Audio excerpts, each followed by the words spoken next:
So yeah, I'm Colm Seeley. I'm Julia Brown. We're from the BFI. We're both certification analysts there. We're just going to take you through a little bit about the creative industry tax reliefs that are available for video games in the UK and what they're worth and how to qualify for them through the cultural test, which is what the BFI operates on behalf of government to administer. So I think it's always a good idea to start with what it's worth. So if you're developing video games in the UK, you can stand to earn back about 20% of the development expenditure in a given year if your game's still loss-making, if it's still in development. So the way it's worked out is that expenditure in your game is split into core expenditure and non-core expenditure. Core is expenditure that's directly related to the development of the video game. Non-core is things surrounding that, like legal and marketing. And the rate of relief is 25% of the core costs, but the total core is capped at 80%, so it works out at about 20%. So the quick example there is if you're making a game with a £100,000 budget, all core expenditure, you'll be able to get a check for 20,000 back from the from HMRC with your returns. Now that's conditional on having actually spent the money during the year, but you can gain finance against claiming that money back at the end of the year. There are companies that will loan you money sort of secured against that. So in order to access that, there are a few points you need to hit in order to qualify to be eligible. So you need to have a UK video games development company that's set up in the UK, so it needs to be registered at Companies House. It needs to be set up before full development, so you can do exploratory work and prototyping beforehand, but once you move into full production, you need to get the video games development company set up beforehand. If you have any concerns about when you started or when to get that set up, you should definitely get in touch with HMRC and talk to them about that. You need to be spending at least 25% of the total core expenditure in the UK EEA in order to be eligible. The video game needs to be intended for supply, which means that it needs to be available to the public, but the definition of that is quite broad. So it can be available free or paid. It can be available within museums or something like that. There's no limit on where or how it's released, but it's not. It means games that are sort of only played like at sort of private team building retreats or something like that, they wouldn't be available. It needs to be available to the public, but there's no restriction on price or cost. And then the final point, which is what the BFI is most directly involved in, is that it has to be certified as British through the cultural test, because the tax reliefs are a state aid, and in order to meet the European Commission's state aid regulations, you need to be certified as a British game. And the rest of the talk is going to be about what that entails. So the cultural test, basically it's a 31-point test. You only have to get 16 points to pass. And there are 4 sections that you can potentially pass in. That's the content of the game, so where the game's set, who the characters are, the language. There's cultural contribution, which is British creativity, British heritage and diversity. There's cultural hubs, which is where the game is made. And there's cultural practitioners, which is who's made the game. So the first, in section A, which like I said is the content of the game, the first section is to do with setting. You can get points for the game being set in the UK or the European Economic Area, maximum of 4 points. It's calculated on a percentage basis, so if the game is partly set in the UK but then partly set outside Europe, then you wouldn't necessarily get the full 4 points, but it's calculated on a percentage basis, so 1 point, 2 points, etc. You can also get points for the game being set in something called an undetermined location, so that's things like a fantasy or science fiction location or a completely generic forest or sea or something like that. The characters are calculated, the points for that are calculated on a similar basis. You get points for either being British or European, and also for being resident in an undetermined location or an undetermined nationality. That's kind of calculated. If your game has lead characters, we kind of look at the 3 lead characters.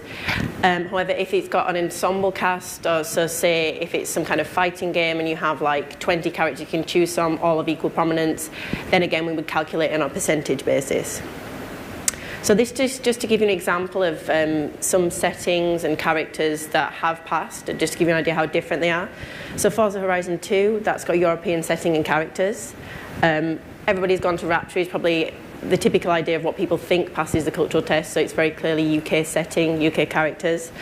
I Am Bread is something that kind of comes under the undetermined sort of umbrella. So obviously that's got quite a generic setting, and the character is a piece of bread, but that can still pass. That gets points because it's within that undetermined nationality generic setting. And also Grand Theft Auto, again, people don't necessarily think that would pass, but because the people that come up with the idea are British, that actually gets some points in terms of the content, and obviously some of the work was done here. So yeah, then the next set of points are available either for story or underlying material. So the first one is for story, which is UK and EEA story or subject matter only. There's no undetermined story points. So this could be if you're exploring themes or ideas or a character, even if the setting, if it's about somebody from the UK, traveling somewhere else, then that's normally fine. But I mean, in the mobile space, there aren't a lot of games that explore these sorts of ideas or themes. One thing we have had is if you're doing a mobile adaptation of, for example, a British television show, like a quiz show or something that's widely known as having been developed here, then generally you'll be able to claim subject matter straightforwardly for that. But if you can't get it for the on-screen story, then there's also underlying material. So this is where you're essentially looking at the team that comes up with the concept behind it, or the original design, the design document, script, any sort of underlying material like that. If they are a qualifying person, so if they're resident in the UK or EEA, or if they're a citizen of either of those bodies, then you can get points here. So this is the list of underlying material. In the film world, it's called we require an underlying material document. We require some supporting documentation for it. So the film world, as I said, it's called a chain of title, and we can accept an employment contract or a designer's agreement, something along those lines, if you want to claim these points. But it does have to specifically tie the person to the work, which in the games industry is pretty non-standard. In the film world, where a lot of this test content is derived from, it's much more standard. But we have a third option, which is a document that we refer to as an underlying material declaration, which we have a template for on our website, which is essentially a way of having the person that created underlying material attested in a legally valid way, and it's pretty inexpensive to get done, and it's up there to assist you if you want to claim these points. Okay, the last section in Section A is a language. You get points for the game being English, and it doesn't matter whether that's British, American English, Australian English, or another UK Indigenous language. This is also worth 4 points. And this is not just, say, spoken dialogue or even written dialogue. If your game just has written instructions or a menu, it can get the points here. One thing I'd like to say is if your game is all set in the UK or Europe, you can potentially just pass in that section alone. Like I said, it's a 16-point test. You can get all 16 points in Section A. However, if your game is set in an undetermined location with undetermined characters, but the underlying material is British, you can end up potentially getting 15 points in Section A, which means you just need one more point to pass, which is where this section, Section B, can potentially earn you that point. So yeah, Section B is a little bit more vague in terms of how the points are awarded, but it's generally for the work that's going on behind the game or for some specific aspects of content on screen. So there are total of 4 points available within 3 sections, a maximum of 2 in each section. So the first is for British creativity, and this is generally for unique, innovative, or envelope-pushing content, and it can be on the creative side of things or the technical side of things. So if you can demonstrate that you're using some new technology, or that your game features a sort of quantifiably new experience for people, or it's the first time a British studio has done this. We also look at things that are innovative within their genres. So if there are genres that have a really, really established style, and your game does something that kind of breaks out of that or expands on it in some way, that we can then we can look at that as being part of British creativity. The next section is British heritage. So this is for games that feature people or events or movements that are an important part of British heritage, and it can be video game heritage as well. If you're looking at something to do with the beginnings of the industry in Britain, or you're adapting a property that was hugely influential in the 1980s or something like that. then we can look at that as well. There has to be some sort of direct connection, though. It has to directly feature an event or feature a person. We get a lot of people stating that their sense of humor is inspired by Monty Python for this point, but it needs to be a more direct connection than that. Okay, the last section is section B is diversity. And this is either in terms of on-screen or off-screen diversity. So if you have a character from an underrepresented group on screen, or it's exploring themes related to that, then you can get a point. But also, if you have someone from an underrepresented group sort of in a senior position in your development team, then you can potentially also get a point for that. Section C is cultural hubs. This is essentially where you're spending money on the game, and there are points available for this. They're very straightforward. It's if you have any of those different areas of work, if over 50% of your total expenditure in those areas is within the UK, then you can claim points here. It's worth noting at the bottom there. So in section C and D, you require an accountant to verify the money spent and the nationality of the people that you're claiming for when you go for your final certificate, which we'll talk a little bit about later. But when you're having that accountant's report done, it can be quite expensive, but it's worth noting that only the relevant expenditure needs to be verified when you're claiming these points. You don't need to have a full audit done of the game. Okay, and the last section is to do with the personnel that have worked on the game. This also, like Colm says, has to be verified by that accounts report. It's worth noting, so these are the roles that you can potentially earn points for. It's worth noting that if you've got quite a small development team, if there's one person that fulfills multiple roles, you can get a separate point for each of those roles that they fill. This requires the account report, and only the roles mentioned there are worth points, so they're the only ones that need to be verified. Okay, in terms of how you actually apply, we have an online application form on our website, which is at the bottom of the screen there. We offer interim and final certificates. So an interim is a certificate that can be awarded whilst the game is still in development.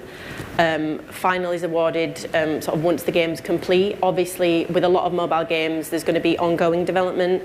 In that situation, you can potentially apply for either an interim or a final certificate, depending on the content of the game. And there's also the decisions there in terms of your actual tax relief claim. But if you do have some questions about that, then it's probably worth getting in touch with us. It's a 4 to 6 week turnaround time. You apply online, like I said, but then you're also required to print off a hard copy and send that to us as a statutory declaration. And once we receive that statutory declaration, that's when the sort of turnaround time kicks in. We have guidance notes on our website. I'd recommend sort of reading those before you apply and then getting in touch with us with any questions. Like I mentioned before, you can potentially pass only in Section A or only in Section A and B.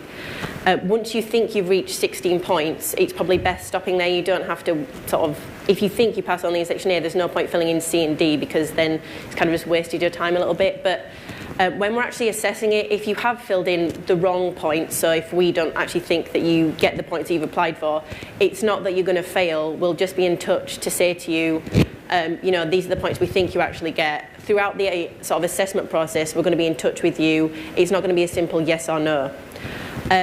When you're applying, we do require some additional supporting documents. Some of them have been mentioned before. Colm mentioned the underlying material declaration for A3B, the underlying material. We do require a budget or a final cost report, depending on whether you're applying for interim or final. We do require a development schedule to sort of show when you started and when you have completed or are intending to complete the game. To help us assess interim projects, we require some kind of game design document or other visuals that kind of help us assess, the content of the game, where it's set, what the mechanics of the game are, who the characters are. Like I said, the chain of title or underlying material declaration. And then if you're applying for those C and D points at final application stage only, we do require the account report. We do have templates for all of these documents on our website. So if you don't have a budget, sort of a formal budget yourself, you can use that. Like I said, you do require to send us in a hard copy. That's just the application form and the statutory declaration, unless you're getting underlying material declaration done and account report, which we also require in hard copy. Everything else can be submitted online. Yeah, so at the end of this process, you'll be issued a certificate from the BFI that certifies a specific game and an individual project as British.